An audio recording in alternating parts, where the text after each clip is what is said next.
आदिल साहब, आज आपने as a principal Furqan academy join किया है, क्या बताएंगे इस मौके पर और आपकी क्या प्रायोरिटीज़ रहेंगी? In the name of Allah the most gracious the most merciful. बकौले शायर उठो मेरी कौम के गरीबों को जगा दो, काखे अमरा के दोरो दीवार हिला दो। जिस खेत से देहकां को मैसर न हो रोज़ी, उस खेत की हर खोशाई गुंडम को जला दो। देखिए, सबसे पहले अगर इसके फाउंडेशन स्टोन की बात की जाए तो इस इदारे की फाउंडेशन जो है मार्च 1990 में हुई है और फाउंडेशन जो डाली है इसकी वो मरहूम अब्दुर्रशीद शेख साहब ने डाली है। मरहूम अब्दुर्रशीद शेख साहब किश्तवाड़ की एक मानी जानी शख्सियत रहे हैं, जिनका तारुफ कराना, जिनके बारे में कोई तारीफ़ करना हमारे बस की बात नहीं है। मेरे वो अल्फाज नहीं कि मैं उनकी तारीफ़ करूँ। वो एक अजीम शख्सियत रहे हैं। मैं यही दुआ करूँगा कि अल्लाह ताला उन्हें जन्नतुल फिरदौस में आला से आला मकाम नसीब करे। उन्होंने 8 बच्चों से इस स्कूल की शुरुआत की थी, लेकिन ये इदारा वक्ती तौर तरक्की करता गया और करंटली इस इदारे में 500 के करीब अभी तालिब इल्म ज़ेर तालीम हैं। और असातिज़ा की जहाँ तक बात की जाए, यहाँ पे एटलीस्ट 30 टीचर्स इस टाइम जो हैं काम कर रहे हैं। और सबसे बड़ी बात जो है कि ये स्कूल जो है CCTV कवरेज में है।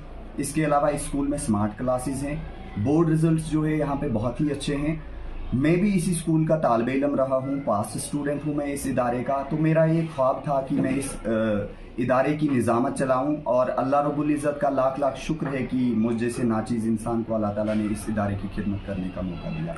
और एक और बहुत बड़ी बात ये है कि इस इदारे में हर मजहब व मिल्लत के लोग जो हैं, चाहे वो टीचर्स की बात हो या स्टूडेंट्स की बात हो, हर एक जो है यहाँ पे हिंदू कम्युनिटी से भी बहुत सारे टीचर्स, इसके अलावा मुस्लिम कम्युनिटी से भी बहुत सारे टीचर्स मिलजुल के काम कर रहे हैं।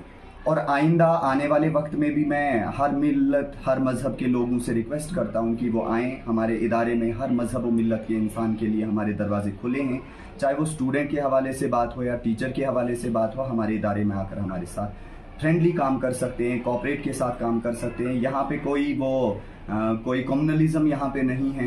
बिल्कुल माहौल जो है यहाँ पे फ्री माहौल है। हर तरफ के मज़हब के इंसान के लिए यहाँ पे जगह है। और मैं चाहता हूँ कि हर एक इंसान जो है इस स्कूल को बेहतर बनाने की कोशिश करे। मैं कोशिश करूँगा along with my team members कि मैं कोशिश करूँगा कि ये इदारा बुलंदियों को छुए। और पहले भी इस स्कूल के रिजल्ट्स जो हैं बहुत ही आला हैं। यहाँ से बहुत बड़े बड़े केस ऑफिसर्स, बड़े बड़े डॉक्टर्स यहाँ से निकले हैं, बड़े बड़े इंजीनियर्स यहाँ से निकले हैं। और हमारी आइंदा भी यही यहाँ पे कोशिश रहेगी कि आज के बाद जो भी हमारा बच्चा हमारे पास है वो हमारे नेशन की रहनुमाई करे, वो हमारे इंडिया का एक बहुत बड़ा सपूत बने, इंडिया के काम आए और इस स्कूल का नाम रोशन करे। एज एन एजुकेशनिस्ट आप क्या देखना चाहते हैं एक इंस्टीट्यूशन में और एक स्टूडेंट में, जहां आज हम देख रहे हैं ड्रग्स कल्चर बढ़ रहा है, मॉरल एजुकेशन जो है वो गायब हो चुकी है। तो as a teacher, as an educationist, as a son, आप अपने पेरेंट की तरफ किस तरह से जो है वो बनना चाहते हैं? क्या बताना चाहें, क्या देखना चाहते हैं? देखो, मैं यही कहना चाहूँगा आसिफ साहब, जैसे मैंने पहले ही आपको ये शेर जो बताया कि उठो मेरी कौम के गरीबों को जगा दो, तो मेरा कहना यही है कि आज माहौल जिस तरह से बिगड़ रहा है कि आज मैंने कुछ इदारों के अंदर 3rd 4th के बच्चे जो है वो ड्रग्स में मुलविस देखे। तो डिस्ट्रिक्ट एडमिनिस्ट्रेशन किश्तवाड़ काफ़ी अच्छा काम कर रही है, काफ़ी रोल प्ले किया, उन्होंने सिग्निफिकेंट रोल प्ले किया है डिस्ट्रिक्ट एडमिनिस्ट्रेशन किश्तवाड़ ने। इस बारे में मैं एडमिनिस्ट्रेशन की भी सराहना करता हूँ, DC किश्तवाड़ की भी मैं अप्रिसिएशन करता हूँ। और मैं चाहता हूँ कि यहाँ पे हम इन सब चीज़ों की तरफ भी भरपूर ध्यान दें, क्योंकि बच्चा जो होता है वो देखिए, एक जो एजुकेशनिस्ट हैं कनिंगम, वो कहते हैं कि it is the tool in the hand of artist to mould his material according to his wishes. ये एक ऐसी वायर की तरह होता है, बिल्कुल ढीला डाला, जिस तरफ हम चाहें उस तरफ मोड़ सकते हैं। तो ये हमारे हाथ में है कि हम बच्चे को किस दिशा की तालीम देते हैं। जहाँ तक मॉरल एजुकेशन का ताल्लुक है, फुरकान एकेडमी अल्हम्दुलिल्लाह मॉरल एजुकेशन के हवाले से बहुत आगे है और हम भी इस चीज़ की तरफ भरपूर ध्यान देंगे। और आइंदा से भी हम देखना चाहेंगे कि मॉरली सिर्फ फुरकान एकेडमी के बच्चों को नहीं, हमारी सोसाइटी, पर्टिकुलरली किश्तवाड़ सोसाइटी की बात अगर की जाए तो किश्तवाड़ सोसाइटी के अंदर हमारे जितने भी बच्चे हैं वो हमारे बच्चे हैं। हमारे इदारे के अंदर जो ज़ेरे तालीम है उनको हम दूसरे का बच्चा नहीं अपना बच्चा समझकर पढ़ाएंगे। यही मेरा मुद्दा है, यही मेरा ख्वाब है कि एक अच्छा डॉक्टर हो, पहले एक अच्छा इंसान हो, फिर एक अच्छा इंजीनियर हो। ये मेरा मुद्दा है। देखिए, शरीयतन और रिवायतन आता है कि जहाँ उस्ताद की मार पड़े वहाँ जन्नम की आग भी हराम है, लेकिन आज वो माहौल नहीं रहा। उस्ताद जो है वो बच्चे को हाथ भी अगर लगाता है तो पेरेंट्स जो है FIRs लगाते हैं, हल्ला गुल्ला करते हैं।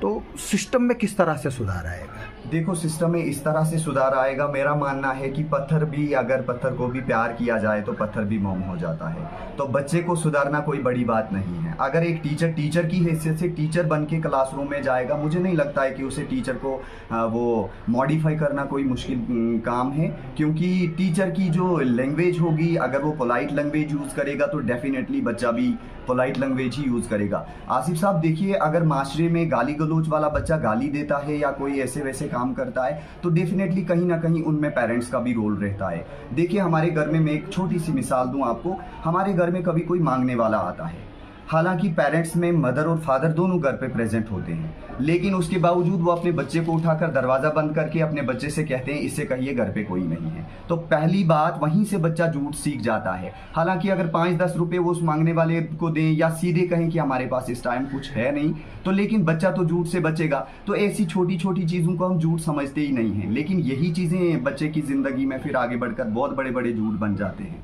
और बच्चा इस तरीके से बिगड़ जाता है। तो मैं चाहता हूँ कि हमारे स्टाफ मेंबर्स को छड़ी उठाने की कोई ज़रूरत नहीं है। इंशाअल्लाह रहमान मैं उनको ऐसे रूल रेगुलेशन सिखाऊंगा, ऐसी चीज़ें, ऐसे टिप्स दूंगा। मुझे नहीं लगता है हमारे बच्चे को कोई मार पीट कर सुधारने की ज़रूरत पड़ेगी। तो पेरेंट्स को क्या मैसेज देंगे? पेरेंट्स को मैं यही मैसेज दूंगा कि अगर आपने प्रेजेंटली बच्चे को पैसे दिए हैं, उनका बच्चे से हिसाब लिया जाए कि आपका बच्चा, अगर आपने 100 रुपये सुबह स्कूल के टाइम के लिए उसे दिया, मैं चाहता हूँ कि पहले वो पैसे दें ही ना बच्चे को। अगर वो स्कूल के लिए कुछ खाने पीने की चीज़ें देते हैं तो वो खुद खरीद के दें।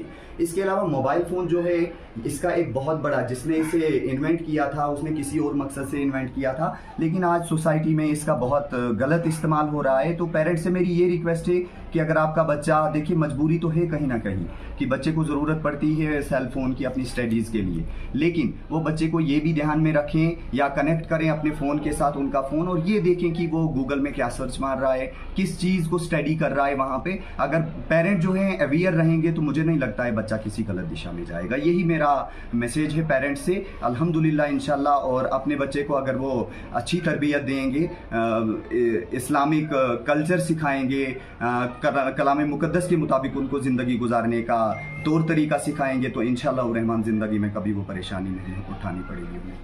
Thank you.